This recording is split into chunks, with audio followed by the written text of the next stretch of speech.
নমস্কার বন্ধুরা, আপনারা সবাই কেমন আছেন? আশা করি সবাই খুব ভালো আছেন। খুকুমনিস লাইফ লাইনে আপনাদের অনেক অনেক ওয়েলকাম।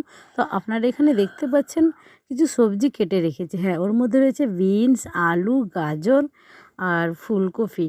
এগুলোই আমার হাতের কাছে ছিল, তো আমি এগুলোই কেটে রেখেছি। যেহেতু বাচ্চারা সবজি খেতে চায় না, তো তাই আমি আজকে একটু নিরামিষ সবজি একটু ডাল দিয়ে বানাবো, ভেজ ডালের মতো।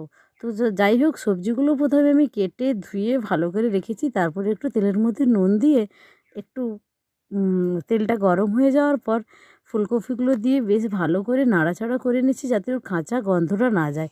আর সবজি মানে সবারই পক্ষে ভালো এবং সবাইকে খেতে হবে, বিশেষ করে বাচ্চাদের, বয়স্কদের, এমনি আমাদেরও। ভাতটা কম খেয়ে একটু সবজিটা খেলে আমার মনে হয় ভালো। আর গর্ভবতী মায়েদেরও অবশ্যই খেতে হবে। তো আমার ডালটা রেডি হয়ে গেছে, কার কেমন লাগলো একটু জানাবেন।